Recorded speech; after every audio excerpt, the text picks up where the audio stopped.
In today's video, I want to talk about 5 different key takeaways or lessons learned from this year's elk hunt. I'm not going to make you wait. I'm going to go ahead and list off all 5 lessons. If you want to stick around, though, I'll go into each lesson individually. Number 1, separate the shooter from the caller. Number 2, never think that you can tell the difference between a person bugling or an elk bugling. Number 3, pay attention to tracks and especially which direction they're headed. Number 4, depending on your camp setup or how many hunters are going, bring smaller footprint tents instead of one large tent if the weather's going to allow. Number 5, this is kind of a dual one here. Bic lighters suck. Find some good matches and also replace the water filter on your water filtration device before you go. All right, so now that I've introduced these 5 lessons, if you want to know more about the hunt, you can find that in this video here, which we just released on it's basically a podcast on the whole trip. We break down each day, and you'll hear me mention more about this hunt and also some different perspectives from Jordan and Nico. We should also have the full hunt video coming out just as normal here in a couple of weeks. We're editing it right now. And if you would like, subscribe, comment, things that you would do differently or lessons that you learned this year. And we love to hear your feedback. You help us, we help you. It's a win-win situation. For a little bit of detail or background information on the hunt, we were hunting late September, Colorado, archery hunt. We got there right at the end of muzzleloader season and hunted 6 days and had several encounters. And the bugling towards the end of the week was really rough. The rut action was just non-existent, but towards the beginning of the week, it was pretty good. So we ended up having several different opportunities, and we've been out there 4 times by now. And some of these lessons we probably should have already learned by now, but sometimes you don't learn until something actually happens to you. And that's why I wanted to bring this video to you. So lesson number 1, you got to separate the shooter from the caller. We knew this going in, but with the video camera in hand and the fact that it had never hurt us before, we still set up every time, except for the last day or two, about 5 to 10 yards apart from each other, which was a mistake. The major mistake is just having the collar separated. And we ended up separating shooters because we had 2 guys with a tag, me and Nico, and then we had Jordan filming and calling. So me and Nico ended up spreading out 30, 40 yards every time. And that was good. That was okay. I think that's the way to do it. Maybe a little bit further. But the caller has to be further behind, and there's no blame on Jordan's part. Like, we've talked about this, and it's just we didn't know any better, to be honest with you. And we'd never been burned by it until this year. 3 different times, I believe. If we had set up correctly, I think we get a shot within 20, 30 yards. So the first instance, we have a bull bugling on the other side of this meadow, about 80 to 100 yards. Nico spreads out to my left side. He gets down about 70 yards to cover one side. Me and Jordan are over here covering the other side. Jordan's sitting here calling, cow calling. And the bull, basically, he's in front of us 100 yards, and then he makes this like half circle around the meadow, staying on the high ground, looking out over it.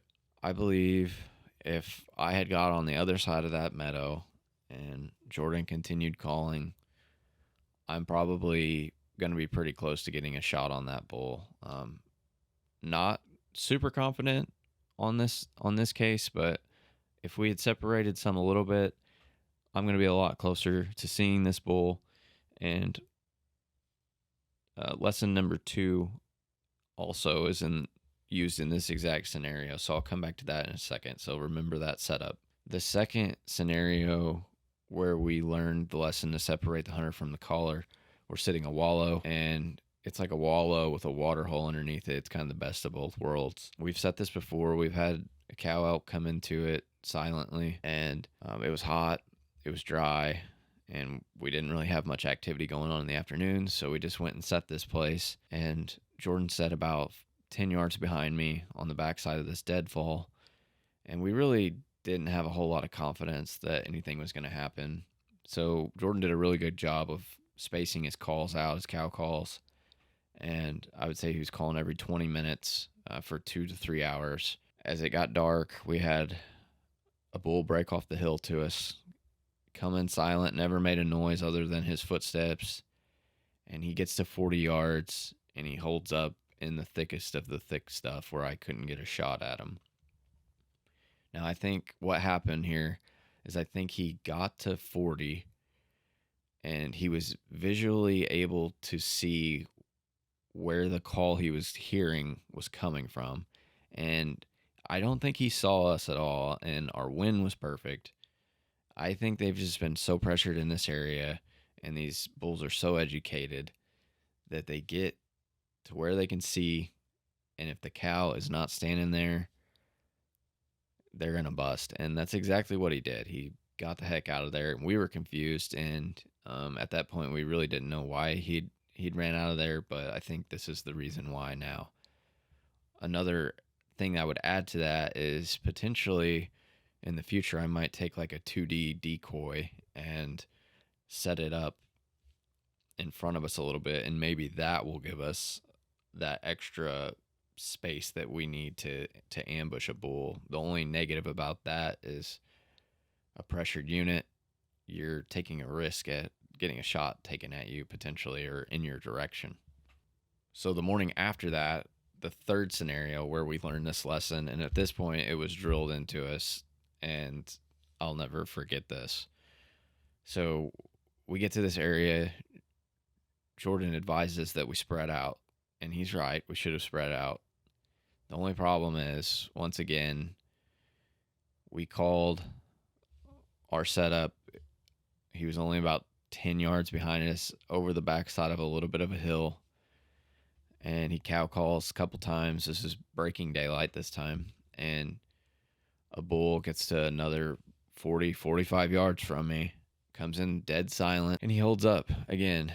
And I just think he got to the point where he could see the window where that call's coming from, and he got the heck out of there because he didn't see the cow. So 3 different times, if we had the caller 50 to 100 yards behind us, I think we probably get shots at these, or at least we get within 20 yards instead of 40. And this terrain is so thick, and with a bow in hand, it's almost impossible to get a shot off. So lesson number 2 is never trust a bugle. And what I mean by that is you might hear something that you think is a real bull, and it could be a person. Or you might hear something that sounds just like a person, and it's a real bull. And this brings me back to, I believe it was the second setup on lesson number 1. We're in that meadow, and we had ran into some hunters earlier in the day, so we're thinking there's a lot of guys in this area, and it wouldn't be surprised if we run into somebody. So we heard that bugle. We heard what we could swear were cow calls, like a person cow calling to the side of us. Thought those were the hunters. And I'm still not sure if those were the hunters or if those were real cows. But what I am sure of is this bull circled us, and he let out like 5 or 6 straight bugles in a period of probably a minute and a half, 2 minutes.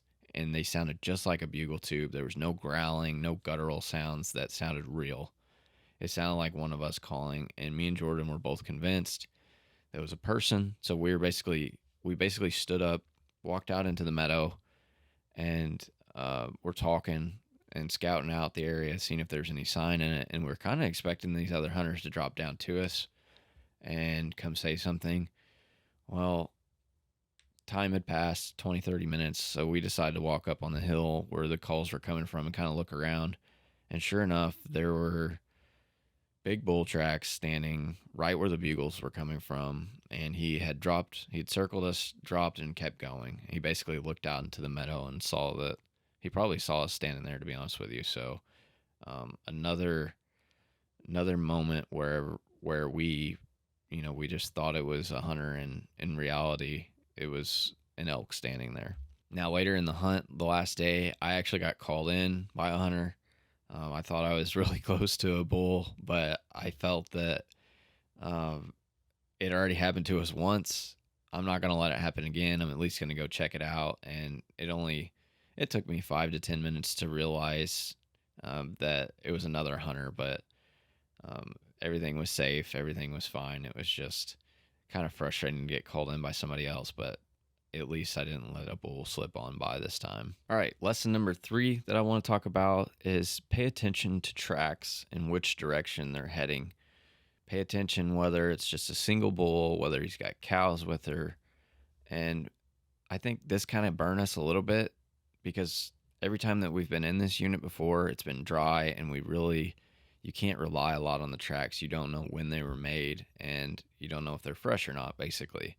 This year, day one, we went through a pretty good rain shower and the trail was absolutely caked with mud. And so that should have unlocked something in our minds to say, hey, let's pay attention a lot to the ground. And if there are tracks, let's see where they're going. And maybe that will allow us to get close to one either later on that night or the next morning. And the reason that this lesson really got burnt into my mind is we went to get water on one of the days, and I think it was the first day, believe it or not, and it just rained, and we crossed over this little bit of a hillside to get to the creek. Well, on that hillside there was a big bull track, and at the time I saw some other tracks with it. I couldn't tell what they were. I didn't know if it was a cow or what, but I had later revisited these tracks and figured out that this was a bull and a single cow. Um, but anyways, I mentioned it to the guys. I was like, "Hey, look at these tracks," and I think they get tired of hearing me say it because I point every one of them out. I'm like, "Look at these tracks. Look at those," and they're like, "Yeah, yeah. Is that a cow? Is that a bull? Is it a moo cow? What is it?" Like, it doesn't really apply. Well, we went back across those tracks and then set up our camp that night. And we set up about 300 yards from those tracks in that creek. And sure enough, we spot a big bull bugling 300 yards with a cow on that ridge, exactly where those tracks were heading. And it still kind of bothers me to this point because if I had paid more attention and thought about it a little bit better, I would have been a lot closer to that hillside or paying more attention to it as it got dark. We were wore out from the hike in, and we were literally just sitting at our camp glassing, and we didn't glass this bull up until 15 minutes to go till it got dark. So we didn't have enough time to make a move. But if I was paying more attention to that hillside, this bull had started bugling 45 minutes probably before dark. We just had trouble locating where the bugle was coming from.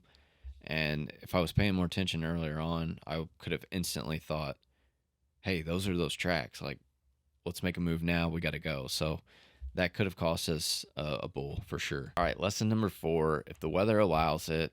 And what I mean by that is basically if you're hunting early September in a terrain that's going to be fairly warm at night, I'm talking 30 to 40 and not, down in the low teens with snow on the ground. Keep using your 2-person tent, your 1-person tent, even if you have 3 or 4 guys. This year, Jordan talked us into going with a 4-person tent to save on weight.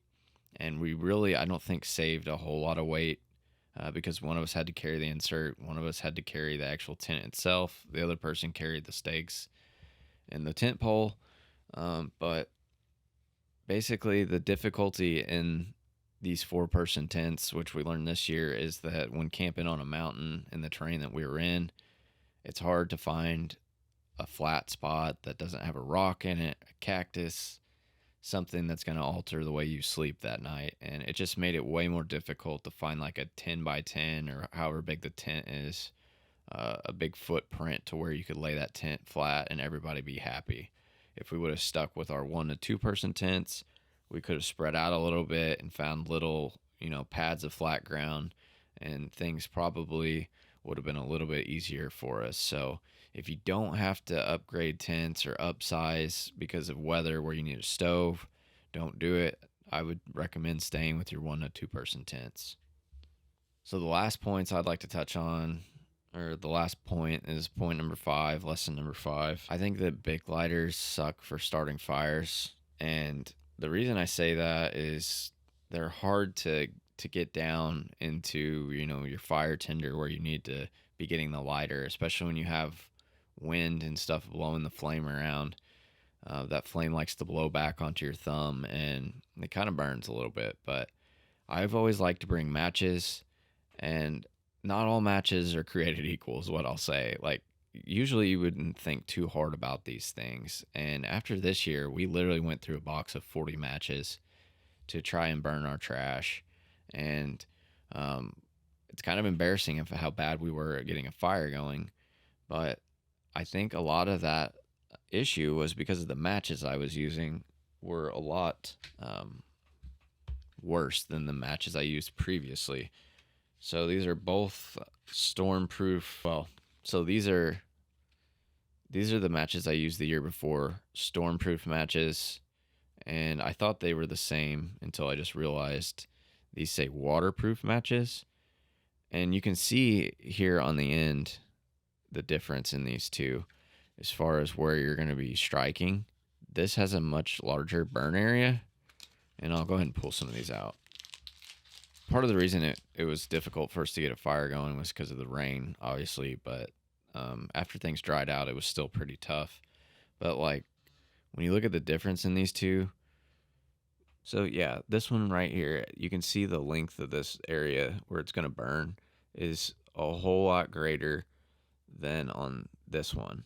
So this one here gives you a lot more burn time than this one right here, and that was critical on getting the fire started. You got to go through a lot more of these in comparison. I think you can get away with one of these.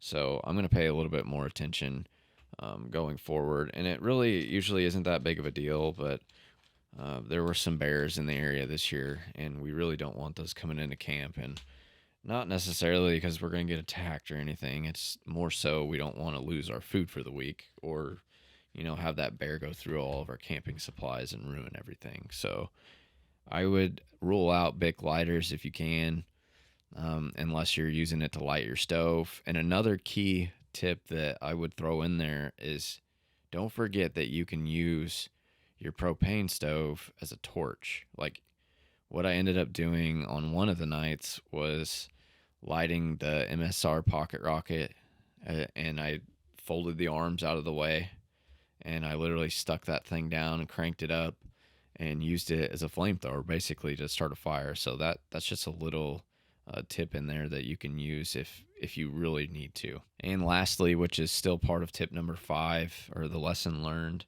is to buy a new replacement filter for whatever system you're using. Me and Nico both use the Katadyn B-Free filters, and I had tested mine. I don't know if he had tested his before the trip, but mine was working pretty good before the trip, and I was happy with it. Well, whenever I got there, I don't know what happened, but it took absolutely forever to filter my water. And I tried, swashing it around and cleaning the filter with the recommended methods, and it never really did improve a whole lot, but it just slowed us down a whole lot. Whereas if I had a whole new filter, I think things would have been a lot quicker for me, and I wouldn't have been frustrated filtering water all week.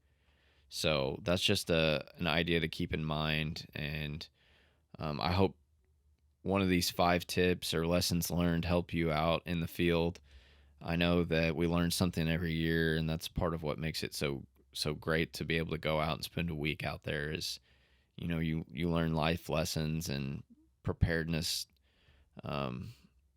You learn it like the back of your hand after you've done it and you're using it to survive. So yeah, if you guys can think of any other lessons or things that we're forgetting in this video that I left out, go ahead and drop that in the comments below. And stay tuned. Go to our website, www.recruitcreative.com.